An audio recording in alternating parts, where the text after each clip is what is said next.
ko jako akawuwo.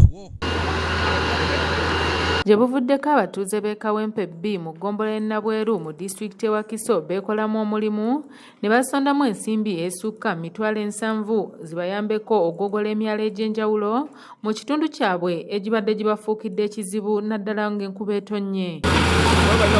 Bano olunaku olwaleero nga bakulembeddwamu mmeeya w'eggombolola eno y'e Nabweru Kasimu Jjumba ssaako bakansala abakiikirira ebitundu eby'enjawulo batandise ku kaweefube w'okutereeza emyala gino.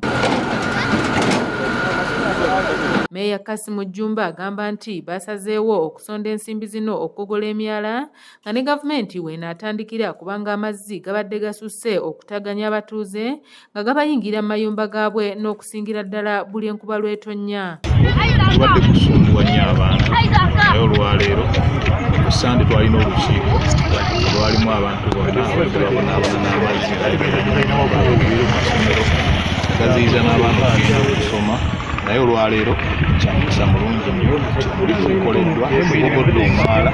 Abakulembeze b'ekitundu kino bagamba nti obulwadde obuva ku bukyafu badde bususse okulumba abantu baabwe nga y'ensonga eyabaviirako okutandika okusonda ensimbi basobola okutereeza embeera. Tugumuludde ebbanga abatuuze ba Kawempe gubasuza tebeebase era nga gubasuza tebeebakira ddala ne tusalawo ffe ng'abatuuze ng'abakulembeze tutandike okwesondamu ssente tukenga bannakyewa kubanga terajja tukwatira mu nsonga zaffe nga ffe tusoboze kuzeekwatiramu. Badde nti abantu baffe babadde bayisibwa bubi naddala amazzi n'enkuba eno eyakatonnya nga gakyalina kati mu mayumba so nitugezaako okukola bulungi bwansi nga tulayira kutwala obukulembeze nga ne kusomeza 24 mwezi ogwali gwaffe batwalayira nti tugenda kukola bulungi bwansi era kiti mulabye abo bantu be bakwatiddemu wamu naffe abakulembeze tusobola okuba nga tugula omwala gwaffe guno gwe bayita kalunga butuko bavuga kalunga butuko guno ne gugattako mayanja. Mu kwogerako n'abatuuze bategeezezza nti babadde basanga okusoomoozebwa kungi n'okusingira ddala mu biseera eby'enkuba